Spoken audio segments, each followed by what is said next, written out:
everyone, and welcome back to the Smart Tea podcast, where we talk about the lives of scientists and innovators who shape the world. How are you, Aarati? I'm doing pretty well, Arpita. How are you? I'm doing okay. The days are getting longer and the sun is setting later, Yes. and my mood is improving. Yes.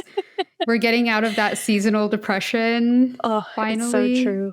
I got Yeah. home from work today right around 5:20, and it was still so bright outside, and I was like, Yes. amazing. This is all I needed was just some sunshine. Yes. I've been having that too. Like every time I go out around 5:30, I'm like, it's still bright out. Yes. Amazing. We still have at least another half hour, 45 minutes of sunshine before it goes down. That's great. Oh, I know. It is so nice. Yeah, what do you have going on this week? Not much. I was, checking the news. I've been trying not to read the actual news, because it's just so depressing and Understandable. I can't. And so I was like, let me read science news because it gives me some hope. And I found out that this year is apparently the International Year of Quantum Science and Technology because it's What? been like Who made this up? I have no idea, but I was like so into it. Apparently it's been 100 years since like quantum theory like really came into its own. And What does that mean? Came into its own? like all the big scientists who are like studying quantum theory, like Albert Einstein and Schrodinger and Max Planck and all these like really big names Yeah, in quantum theory were all doing their work like right around this time period. And that's when I like see. it was theorized that quantum theory was a thing, and so everybody was like doing experiments around that trying to prove it. And so they chose 1925 as the year that it like was first put forth, or like quantum theory, like we are now accepting Yeah, and quantum now it's theory. been a And hundred now it's been years. 100 years. So the powers that be, I guess, have decided that this year is the International Year of Quantum Science and Technology. And I was like, this is Sounds great. real nerdy. Fantastic. Yeah. And so that's, I know you're going to hate me for this, but that's Oh kind of what no. inspired the story today. I know. We will just see what my mental bandwidth is today, Aarti, for quantum physics. Yes. But I was just like, how I love a theme, and it's just so on theme. I was actually going to do a different person for today. And then I got just completely sidelined by this news. And then I was like, oh my gosh, like something shiny. I have to go follow it. And so I just, ended up totally changing my story. So, Okay, brave face is on. I'm ready. I'm ready. I'm ready. okay. So for this story, we are traveling back to the 1800s. And it is 18 years after the Civil War on October 12th, 1883. And Elmer Imes was born in Memphis, Tennessee. His father, Benjamin Albert Imes, was from a family of free Black farmers in Pennsylvania. And Benjamin went to college at Oberlin Theological Seminary, where he was studying for his divinity degree. Wait, sorry. Back up. He's Black? He is Black, yes. And he went to divinity school, and this is like just post-Civil War? Just post-Civil War, his father went to divinity school. I'm just impressed that he went to college in this time frame. That's crazy. That is a very good point. Yeah, that it is a huge deal that he's going to college. Deal. Yes. Yeah, that seems like not what I would have expected for this time period at all. But okay. Absolutely. But here's an even bigger deal, that at this college is where he met Elmer's mother, Elizabeth, who is a Black woman who is also going to college in this time period. Gosh, we love this for them. Wait, so they live in Tennessee also on top of that? No, sorry. So they're going to college in Oberlin, Ohio right now. Okay. Yeah. So his mother and father are going to college in Oberlin, Ohio, and they're both studying theology, basically. Okay. So Benjamin, who's the father, was from a family of free Black farmers in Pennsylvania, but Elizabeth, the mother, was born into slavery in Mississippi, and then she was emancipated after the Civil War.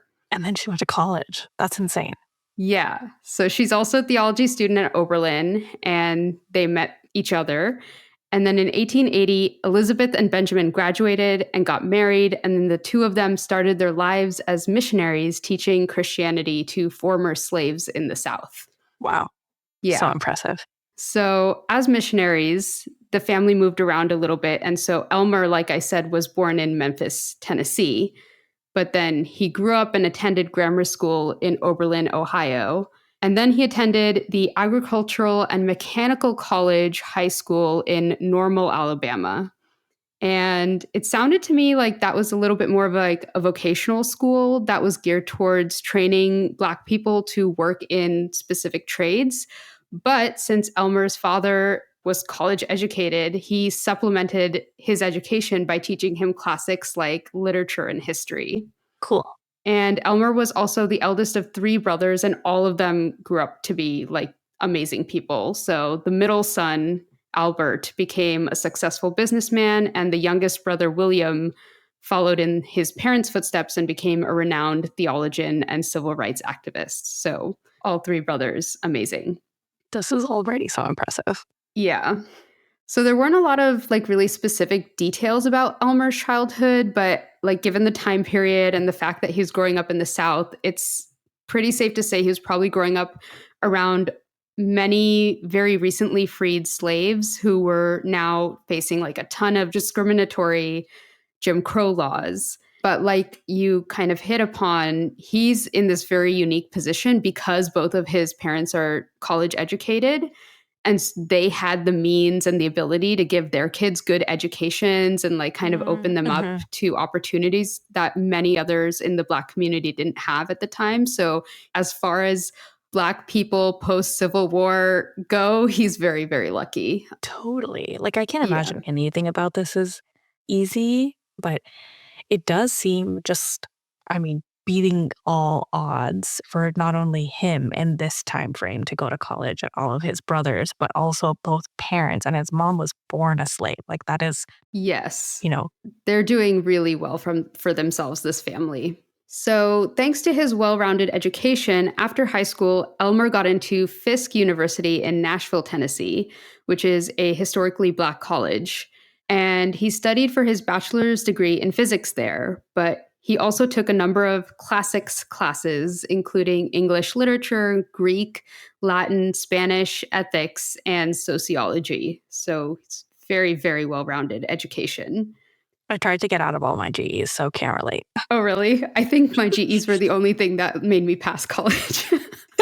Honestly. It's like, I mean, only thing keeping my grade point average up. oh, I think that's definitely true for me. I definitely patted myself in there for a few. Yes, absolutely. So after college, Elmer wanted to pursue a higher degree, but that was easier said than done. A, he didn't have enough money. B, very few Black colleges offered higher degrees in science because they didn't have the funding or science equipment and labs. And C, again, there's like a lot of discrimination against him because he's Black. And so he can't just apply to any university and get in based on merit. So Right. It's not an easy thing. So, first things first, he got a position teaching physics and math at the Albany Normal School in Georgia to start saving money. And this was the first time I'd heard of a normal school. I was like, what is a normal school? But basically, it's a school that's meant to train public school teachers. So today we just call them like teaching colleges. But I guess back then it was called a normal school. That's so funny. Why was that the adjective? I was looking into this. I think it's like something to do with it, like the word came from a French word that meant like standardized or like the standard that's what I was way gonna of guess. yeah. Is like a normalization of like education. Cause I imagine that like pre-teaching colleges, like teachers were teaching whatever they wanted. So I imagine there was almost like some like standardization. That was my guess. Exactly. Yeah. So I think that's where like the etymology of that word came from. But I just thought it was really funny that it's called a normal school. Yeah. So then in 1908, Elmer's father died. And so Elmer went to Alabama to support and care for his mother. And at this point, she was a director at the Industrial Missionary Association School in Alabama. So he moved to Alabama to be with her, and he started teaching at the Emerson Institute to keep earning money. And it took him nearly a decade of teaching, but after like 10 years, he went back to Fisk University to teach science and math and pursue his master's degree at the same time. So he did end up going to get a higher degree and he was able to get in. Yeah, but it took him 10 years to Wow. between his bachelor's and his master's. So, however, Fisk only offered up to a master's degree and he wanted to do more. He wanted to get his PhD. So he was Save not yourself. satisfied. Yes, Save he's yourself. not satisfied.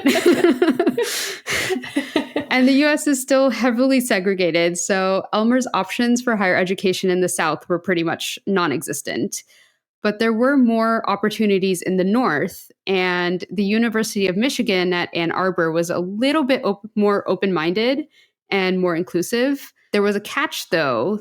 They required Black students to do a probationary year where they had to complete the University of Michigan's senior year undergraduate curriculum before they were allowed to do any graduate studies. Oh, interesting. Yeah. And I think this was actually pretty common for like Northern schools because when a Black person said they had gone to college, that didn't really mean anything because there's, again, like no standardization really, especially with like Black colleges or like predominantly Black colleges. It's like, well, what does that mean? What do you mean you have an education? Yeah.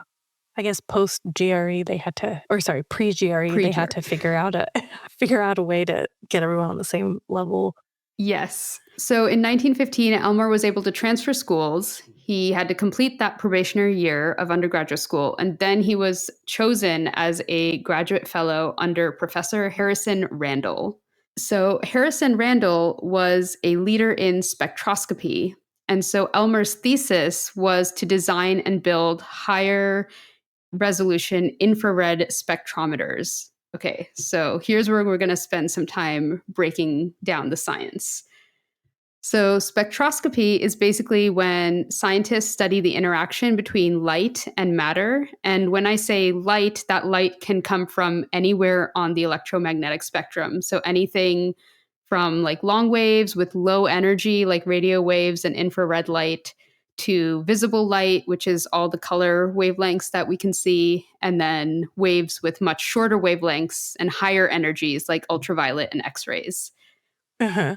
So in really simple terms, what spectroscopists are doing is they're choosing a specific wavelength of light from this spectrum, shooting them at a sample of some matter that they want to analyze. And that matter can be like a mineral or biological tissue or chemical or something.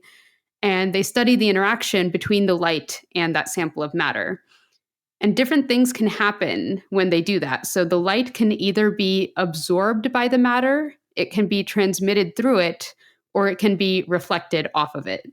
Okay. And so if you remember our like episode on Wilhelm Röntgen from last year, this is what basically he was seeing when he put his hand in front of X-rays. Most of the X-rays were being transmitted through the soft tissue because it had a lower density, but then it would be absorbed by higher density matter like calcium in his bones. Okay, that makes sense. My eyes haven't glazed over yet. Okay. Great. We're doing well. So simultaneously, this is all happening right at the very beginning of all these household name scientists like Albert Einstein and Niels Bohr and Werner Heisenberg and all these others are starting to piece together quantum theory, which turned many concepts from classical physics kind of on their heads. So normally in physics, when you think about an object having a certain amount of energy, you can graph that energy in a continuous line. So if you go back to physics, like you have a ball rolling on a surface, and if the ball is rolling with a certain speed and energy at point A, you can measure that, right? And then if you add energy to the system by pushing the ball, for example, it will speed up. And now you can measure the energy again at point B after you've pushed the ball. And you can make a graph of what the energy looked like at point A to point B. Yeah. And between A and B, there's a continuous line. So if you pick any point between A and B, you'll be able to calculate the energy anywhere along that line.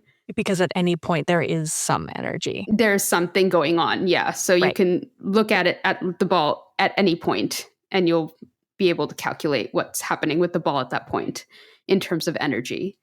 But physicists were starting to realize that subatomic particles didn't behave like that. So now, if you imagine an electron, it's orbiting around a nucleus in an atom. It has a very specific rotational and vibrational energy that it's at. But now, if you add energy to the system by shining a light wave at it, if the light wave has the correct frequency, the electrons can absorb that energy and jump to a higher energy state. And this is called a quantum jump because, unlike the ball, there's no in between when the electron goes from one energy state to the next.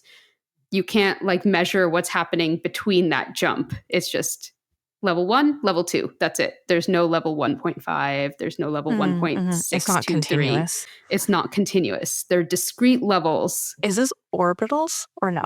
These are like the electrons are Yes. in each of their orbitals and they jump, right? Yes. So orbitals is one thing. Yeah. Orbitals is definitely one thing that they jump from orbital to orbital. Yes. So You this is haven't lost me yet. actually, I'm doing so yeah, well you're right now. doing really great. You're on it. So this is actually what spectroscopists were trying to observe. So if they used X-rays to shine light at molecules, they could observe that at certain wavelengths or certain light energies, the electrons would absorb the energy and jump from one orbital to the next. But this was like with X-rays specifically. So if you look at this on an absorbance spectrum, like the graph readout that you see when you do this, the line is flat where the electron is not absorbing much energy because the wavelength of light isn't at the correct frequency. But once you hit the right wavelength, there's like this huge spike in the absorbance spectrum where the electron is absorbing all that energy. Yeah. So that's kind of a really important point. Like the wavelength of light that you shoot at the molecule has to be the right frequency. Otherwise, it's not going to make that quantum leap. And so I was like talking to my brother about this, and he was saying that you could explain it kind of like you're pushing someone on a swing. So if you push your hands forward really fast, like push, push, push, push, push, push, push, the person isn't really going to go anywhere because you're pushing too fast. But if you push one time and then you wait 5 minutes and then you push a second time, like the person's still not going to go anywhere because you're pushing too slow now. So you have to kind of I get this see. rhythm going in order to get the person to actually swing higher and higher and higher. And that's what's happening kind of with these molecules and subatomic particles. That's a good metaphor. I like that. Yeah, That's you really have to get helpful. the right wavelength and then they kind of start resonating together. And then there's a quantum jump into a different orbital with a different energy. So that's kind of the theory that people are kind of coming up with, but it's still theoretical. Like it makes sense mathematically, but it's just such a departure from how people thought about how energy and matter react. Like most people were still thinking of the ball example and that energy is this continuous thing. So for things to be making leaps like this where you can't measure what's going on between the two energy states is really like it's just madness, like that doesn't, but it's working out mathematically, but now they're trying to show it experimentally, basically. Okay. Which really are separate things. Yes. So they had been able to show that if they shined X-rays on atoms, they could see the electrons would absorb the wavelengths at certain frequencies, and the X-ray absorbance spectrum would show these big discrete spikes in absorbance, which meant that the electron's orbital energy was changing in a way that was consistent with quantum theory. But again, that was like really specific to X-rays and electrons' orbital energy. But quantum theory also predicted that changes to a molecule or electron's vibrational and rotational energies might also be quantized the same way. But X-rays weren't really the way to go about looking at that. In order to look at rotational and vibrational energy, you needed to use infrared light. And so that's when we circle back to what Elmer was doing for his PhD. He was working on optimizing infrared spectrometers to the point that we could actually see whether when we shot infrared light at molecules, did they have this big discrete spike that correlated with quantum changes in vibrational and rotational energy. relative to X-rays for orbital changes, because that we already knew at this point. Yeah, so X-rays with orbital changes we had already been able to show, Right. And and we he's would trying to like show yeah. infrared for vibration and Mhm. rotation. Yeah. Okay. So infrared light is what you need to excite rotational and vibrational Yes. energies. X-rays is what you need in order to excite the different changes in orbital energy. So it's like the different wavelengths are doing different things to the molecules. How did he know that it was X-rays? What scientists had been able to do was they were seeing that when they shot X-rays at molecules, the orbital energy was changing. And they knew that these subatomical particles had rotational and vibrational energies associated with them. But when they shot X rays at it, the rotational and vibrational energies were not changing. But they were like, hey, there's other wavelengths of light. Maybe it's a different wavelength. Like maybe I we're not see. hitting the atom with the correct frequency of light in order to excite the vibrational and rotational energies. So they're trying different wavelengths of light. And they are seeing something with infrared light, but it's like this fuzzy band that they're not really able to tell what's happening. So they're like, maybe it's infrared, but we're not sure. So that's kind of like the point that we're at. Okay. So that's why he's working on infrared spectrometers specifically, because people are like, we think it might be infrared because we're seeing something. Okay. And he's probing that question deeper to try to understand this. Yeah, we Okay. don't have like high enough resolution to see exactly what's happening. We think it's there, but we don't have the resolution. Okay.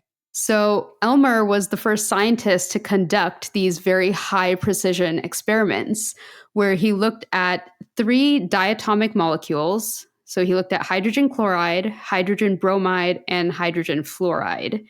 And for all of these molecules, you can imagine them kind of like a dumbbell where one side is bigger than the other, like hydrogen's on one side, and then fluoride or bromide or chloride are on the other side. And then the dumbbell's weights are either moving in and out really fast, and that's vibration, or the dumbbell is spinning end over end, and that's rotation. So, for example, if you just look at hydrogen chloride, previously when scientists had shot infrared light at it and looked at the spectrum, they saw that something was going on at wavelengths that were 1.76 microns, and then again at wavelengths that were 3.46 microns, but they just kind of looked fuzzy and they couldn't tell what was happening.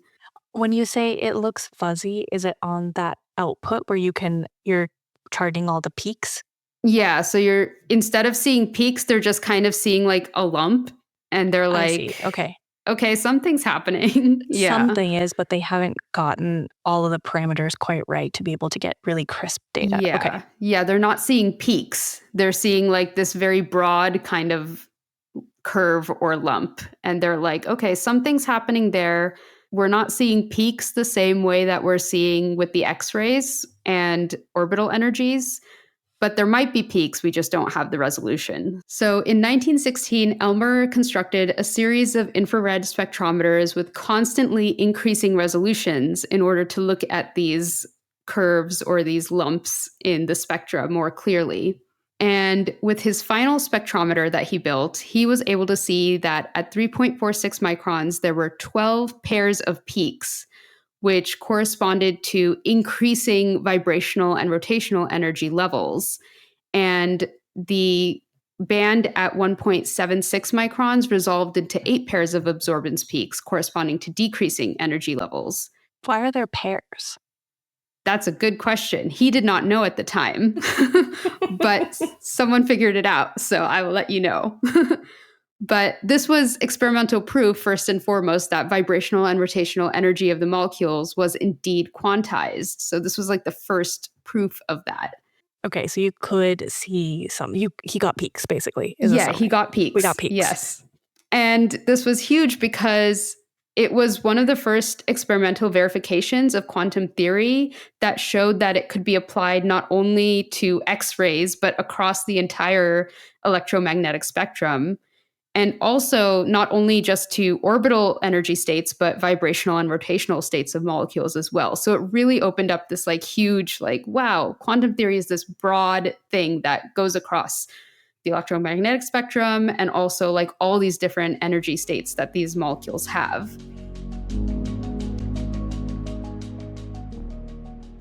Hi everyone, Aarati here. I hope you're enjoying the podcast. If so, and you wish someone would tell your science story, I founded a science communications company called SciComm, that's SYKOM, that can help. SciComm blends creativity with scientific accuracy to create all types of science communications content, including explainer videos, slide presentations, science writing, and more. We work with academic researchers, tech companies, nonprofits, or really any scientist to help simplify your science. Check us out at scicommer.com. That's SYKOMMER.com. Okay, back to the story. He published his work in the Astrophysical Journal in an article called Measurements on the Near Infrared Absorption of Some Diatomic Gases. I And will never stop yes, cracking up at the titles of all of their papers. I It's know. just so different from the way that we title things now. And it's like Yeah. also just having like one author on a paper cracks me up. There's just so much about, I don't know, just the way people publish not in the 21st century even. And it just cracks me up every single time. To be fair, I think Harrison Randall was also on this paper, but it was like a 2-author paper Yeah, in that's that just case. so Yeah. funny. It's just so Yeah. entertaining.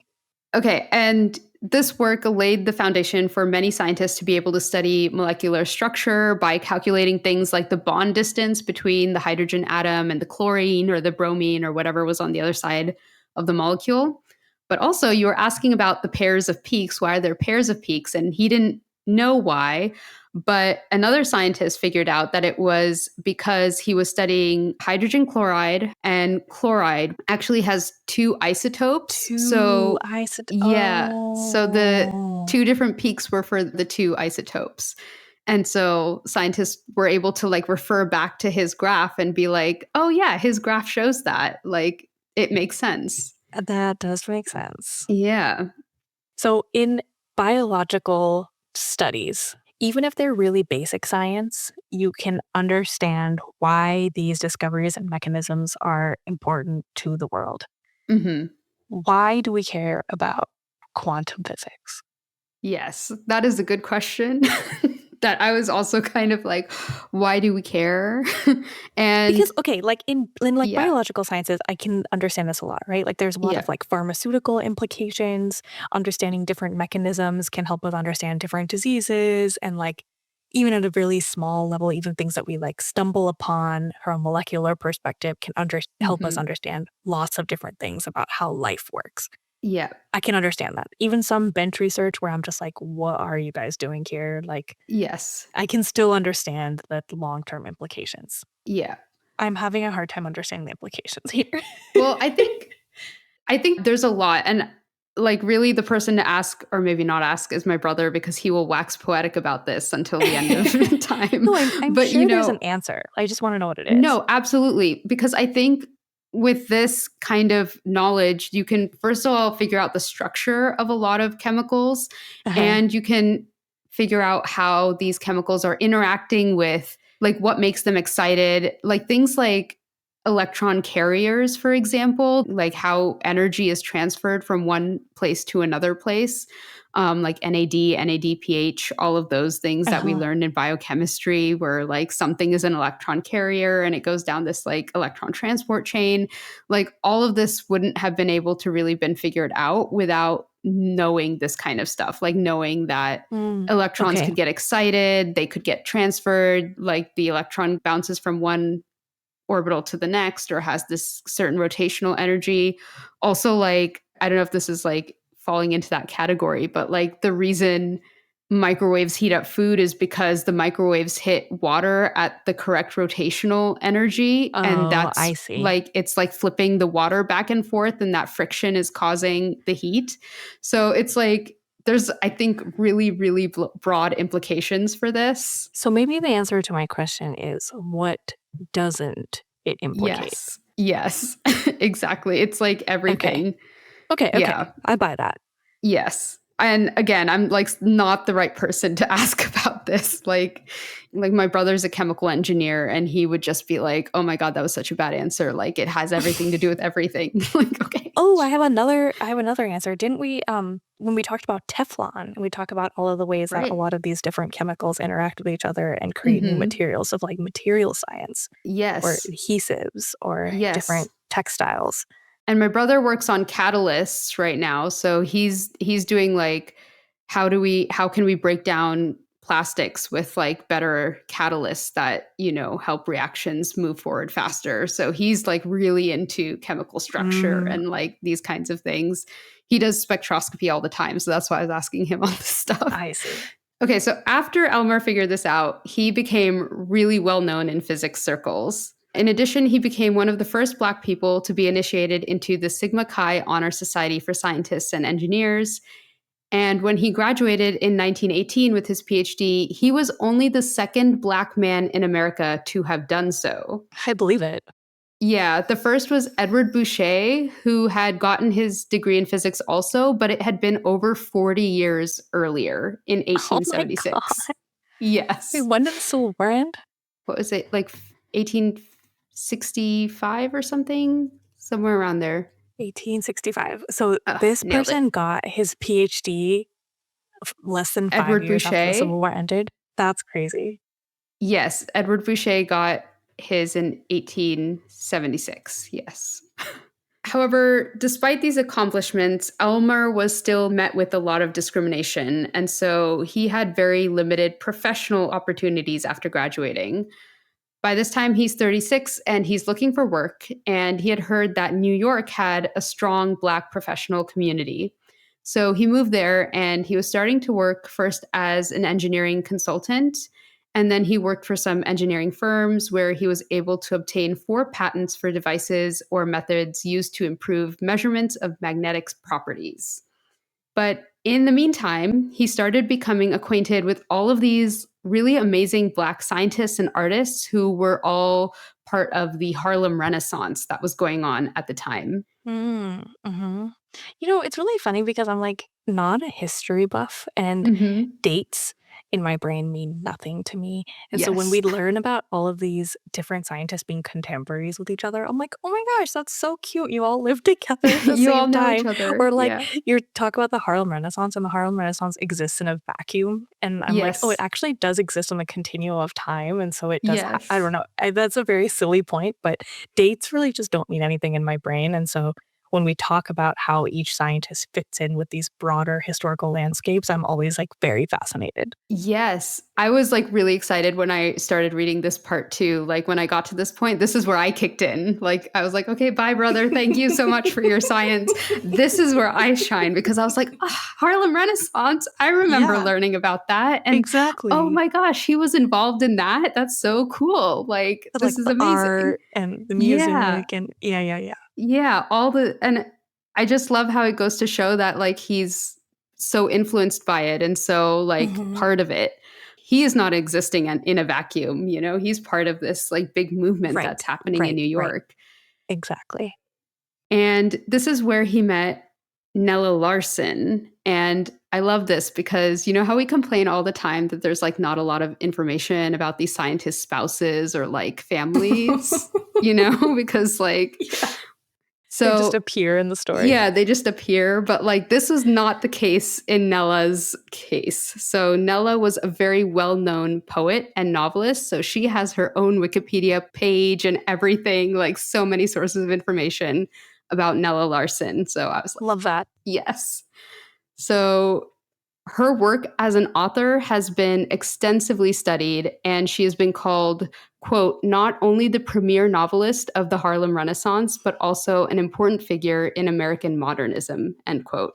Okay, so this is, like, truly, like, not even in a jokey way power couple. No, yeah, she's amazing. Like, she has her own power in her own right. Because I feel like a lot of times what happens is I think they're in one of 2 camps. The spouses are Hmm. either they appear, then disappear, or they exist at the pleasure of the main character, a Yeah. la, like, science honeymoons, like, assisting, that Hmm. sort of situation, which is Yes. not I don't wanna dismiss that because there is a lot of value in that in and of Hmm. itself. But very rarely do I feel like we end up with two partners who have really independent, rich stories. And I don't want to say that their stories don't exist. It's more that their Yeah. stories don't get documented in quite the same way.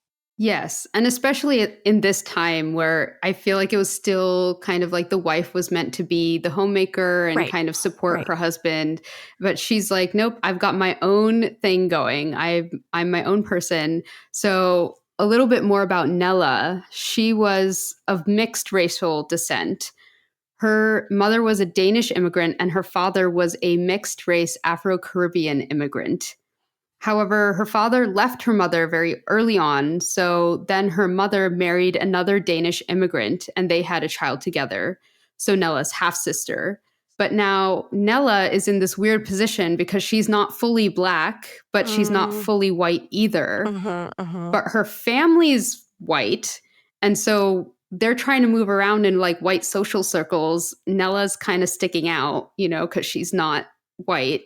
But then Right. she also doesn't really belong to the black community either because her family's white. So she's like really struggling to find this Yeah. sense of where she belongs. Nella also attended Fisk University for a year, but she was expelled along with 10 other women for violating Fisk's strict dress code. And to me, that sounded very much like she was like fighting against a double standard for women needing to dress much more conservatively than men.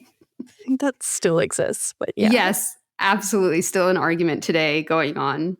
So, after being expelled, she then went to live in Denmark for 3 years on her own and attended the University of Copenhagen before returning to the United States. And here she went to nursing school in New York. And after a brief stint working in Alabama as a nurse, she returned back to New York and was hired by the Bureau of Public Health. Wait, so not only is she a novelist and a poet, but she also is a whole ass nurse. Okay. Wow. Yeah, this is when she meets Elmer. Her writing career hasn't really quite taken off yet. So she's still a nurse working for the Bureau of Public Health, and she meets Elmer. They get married. But her mixed race proved to be a little bit of a hurdle again for the couple because although she's now like rubbing shoulders with all these like really important people in the Harlem Renaissance, her husband is this famous black physicist and they're like talking to W.E.B. Du Bois and Walter White and James Weldon Johnson, who are all helping start the NAACP. She wasn't really accepted into this world because Elmer is like this really high achieving scientist and he's in this higher social class than she is because of her mixed race, That's basically. so interesting. It's like you Yeah. would think that if there was a clear class divide, that she would inherently belong to the lower class, right? Because she's like Hmm. mixed. But Yeah. even in the lower class, she is seen as less than because she has. Do you know what I mean? Like Yeah. I'm almost imagining colorism coming into play here. So for example, like people who are fully black but light skin have a higher status than those who are dark skinned, right? But she Yes. is truly mixed race but doesn't get those benefits. So I find that like Yeah. very interesting from almost a sociological, like anthropological perspective. Yes. Yeah, definitely. Or even just the general social landscape around her makes this Hmm. even more interesting. There's like many Yeah. layers here, as what you're saying. It's like she's stuck between two worlds. She isn't really reaping the benefits of being half white. If anything, she's being No, like not at limited all. by her being half white, which is Yeah. fascinating. Yeah, it's Anyway, like no one is accepting her. The white people right. aren't accepting her, the black people aren't accepting her, and And it's like then outright rejection, it seems like, right? It's not yeah. even acceptance, it's just outright rejection. Anyway, Yeah, and I thought that was interesting too because, like, even when she married Elmer, it's like, "Oh, great, like, now she would be in Elmer's social class," and yeah. but for some reason, that's not the case. Like Yeah. she's been accepted by someone, but it doesn't seem to be the case. Yeah. Yeah, it's not the case. She's still not really accepted into this even the black middle class world where Elmer was from, she's not really being accepted into that either. So, I think that definitely comes out in her writing, which we will get to in a minute, but yeah, she's a very interesting character, so I loved reading about her. So by the late 1920s, Elmer was itching to go back to academia, and he was offered the opportunity to go back to Fisk University and become chair of the physics department. And he was super excited by this. But Nella didn't want to move to Nashville and deal with all of the racial segregation in the South. And I can totally understand that. Like, for how bad it was in New York, it probably was like 100 times worse in Nashville, or would have been for her. Not to mention, she had been expelled from Fisk, so not many fond memories there. She didn't want to go Fair. back. And at this point, her writing career is finally starting to really take off. She had just published one of her most well known novels called Passing, which, by the way, was adapted into a movie in 2021 and is on Netflix if you're interested. Hmm. It's about two friends, one who lives fully as a Black woman in Harlem. They're both Black, but one accepts that and lives fully as a Black woman in Harlem. But the other one is able to pass as a white woman. And so she's married to a white man and she's kind of living a white woman's life. And Interesting. they're both childhood friends, and like the movie's about that. So That is that's what I was fascinating. saying, that I can see Nella's life really coming, like the Yeah. things that she was struggling with coming to Oh, life in her totally. writing. Yeah. So Nella becomes the first woman of color to receive the Guggenheim Award. So even when Elmer decided to accept the position at Fisk and move there, Nella was like, "No, like I'm doing super well here in New York." And she continued to spend most of her time there, running in the artist circles. Then in early 1930s, rumors started to spread that Elmer was having an affair with a woman named Ethel Gilbert, who was a white Oh, administrator no. at Fisk. I was like, this is such a left turn. It's so random. Oh, no. Yeah. Like, I can kind of see why they're separated and, but Okay. still. Well, okay. Yeah, Okay. it's hard to have a long distance relationship, I guess, but man, she seemed like an amazing person. So, Nella had been planning to travel to Europe to do some writing there, but before she left, she went to Nashville to confront Elmer about the affair.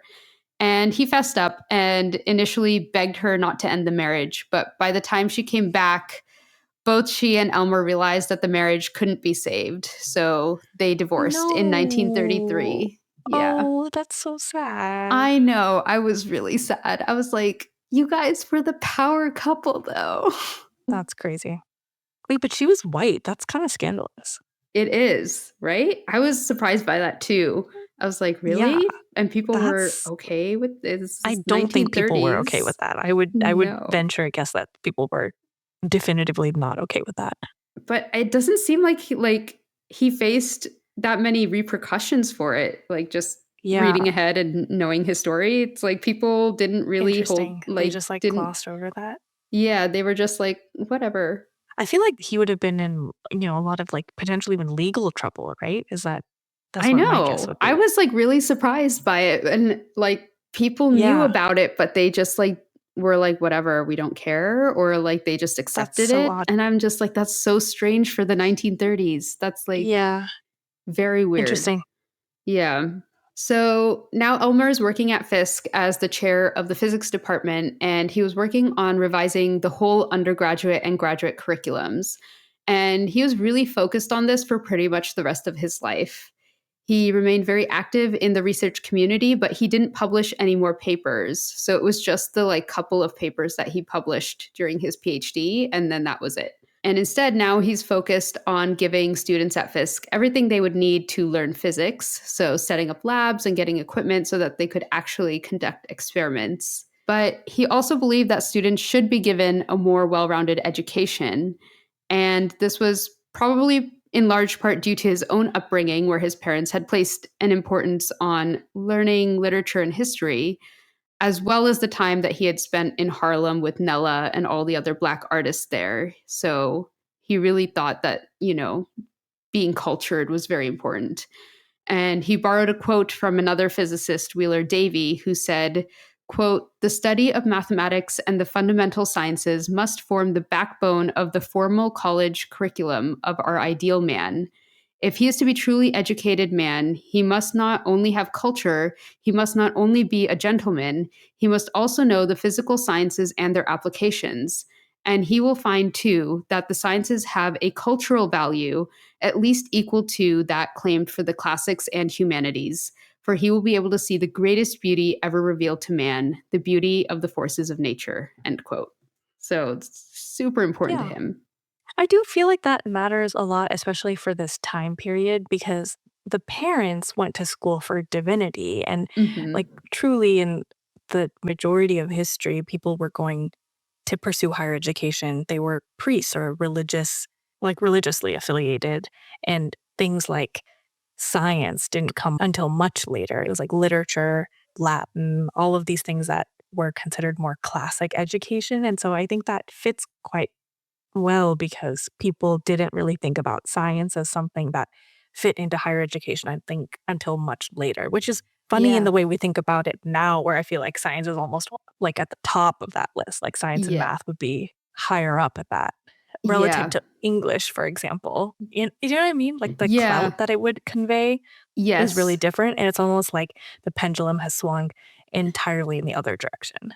Yeah. I think because science has gotten so complicated now, it's just like, Yeah, every it's like, oh, you must be so smart to be studying science. And right, yeah, it's really interesting. And then everybody thinks, oh, if you're getting a science degree, that you're gonna have go on and have a really good career. Whereas right, right, people right, joke about like the arts major or whatever, right. so No, I think that's yeah. right.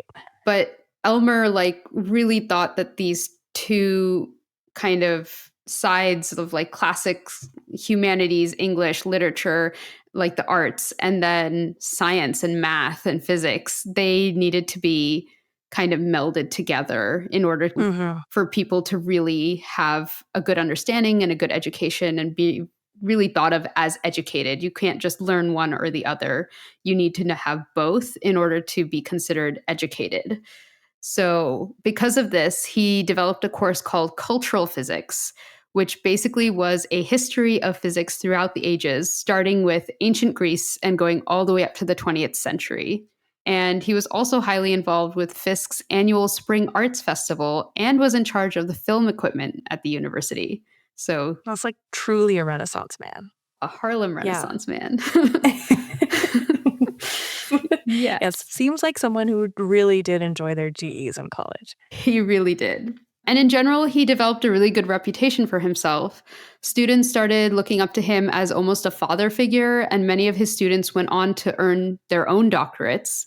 His colleagues admired his calm level headedness and how many different interests he had. He was also part of many professional societies, including the American Physical Society and the American Institute of Electrical Engineers, and he became the first Black man to be listed in the American Men of Science. Interestingly, though, it sounds like he had a stronger reputation abroad than in the US. Like more people knew him Oh, in Europe, hmm. and they called him Imes of the USA. But even then, like many Europeans were surprised to learn that he was Black. So I think, like, Mm. despite everything, he wasn't really getting the recognition that he should have. I wonder if it's the way that information was transferred. Like if it was something they just read in a paper, right? Like his Mhm. face wouldn't be attached to it. Yeah. And they wouldn't have really any way of knowing that he was Black unless there was some sort of press release attached to it or something like that. Yes. But if they were just seeing his work and his name, I imagine that Yeah. there really would be no way to know, and then they would just see his accomplishments at absolute value as opposed to associating it with his race. Yeah. But I think also it's interesting because given that he is like the first Black man to be doing so much of this, the fact that that information was not transmitted really feels like they were kind of trying to suppress that and be like, oh, Mm, yeah, mhm. Elmer Imes figured this out. You don't need to know his race because I feel like they were almost deliberately omitting that Yeah, information, like interesting. any news articles that would have been about him or any like coverage that he got. American news outlets or American articles just would deliberately leave that point out or something because they're like, we don't want to let people know that a Black man was able to achieve this. Right, and then So, from, like, an international press perspective, it's like you wanna know that American did it, you know? yeah, exactly. And Interesting. so it doesn't cross your mind that he might be Black because You feel like so a black few person couldn't black do that. educated Yeah. people Yeah, yeah, could yeah, do yeah, that, yeah. that you just assume that he's white. And then no one bothers to correct you, even though that's like at the time one of the most glaringly obvious things about him, you know? Yeah. So I almost Oh, feel like the fact fascinating. that that information was not being relayed is like a deliberate suppression of that fact. I don't know. That's how I read it. I could buy But that. yeah. By the late 1930s, Elmer's health began to get worse. In 1939, he moved back to New York to work at the physics department at New York University. But shortly after, on September 11th, 1941, he died of throat cancer at the age of 58. So young. Yeah, 58. He was buried in Fresh Pond Crematory in New York. So, as I said, like I started looking into Elmer Imes' story because it is the International Year of Quantum Science and Technology, and people are like celebrating these very early scientists who first put together quantum theory. But Elmer Imes is like not a name I've ever heard of. Me And I either. think everyone's heard of Einstein and, you know, Max Planck and Schrodinger, all these Hmm. guys. I've never heard of Imes. And I think that Had your was brother heard of him? no, he hadn't. So That's interesting. yeah, he had never heard of Imes. And I told my brother, like, I think this is who I want to do for my next episode. And he had to look him up. And then he was like, oh, yeah, this is a good guy. Do him. So he got excited. But Seal of yeah, approval. yeah, That's immediately he's funny. like, yes, spectroscopist, do that guy. But yeah, I think like we were just saying, like, I think the fact that we haven't heard of him is because he was black and people were not giving him the credit about or Yeah. talking about how great his work was, even though it was like clearly so monumental. And so we're only now just starting to kind of backtrack and try to shine light on people like him. And so in November 2024, just a couple months ago, the University of Michigan installed a sculpture dedicated to Elmer Imes called Rotation is Quantized. And it looks pretty cool. It looks like an abstract work of art. It's like almost like a silver fan that has a bunch of blades to visually represent the idea that Oh, rotation is like not a yeah, yeah, yeah. continuous circle, but has these like discrete levels. That's very cool. Yeah. And if you want, you can watch the dedication ceremony on YouTube. So I'll have a link to that on the website because it was pretty cool to look at. But yeah, that's his story. That's you made it through. Congratulations. It wasn't that bad, I'm right? No, it wasn't that bad. Yeah. I am probably the most proud of myself. So Yes. You did it. great story though. No, I really Yeah. liked it. That was really awesome. Thank you. Thanks for listening. If you have a suggestion for a story we should cover or thoughts you want to share about an episode, reach out to us at smartteapodcast.com. You can follow us on Instagram, TikTok, and Blue Sky at Smart Tea Podcast and listen to us on Spotify, Apple Podcasts, YouTube, or wherever you get your podcasts. And leave us a rating or comment. It helps us grow. Special thanks to our editor, James Bix. New episodes are released every other Wednesday. See you next time.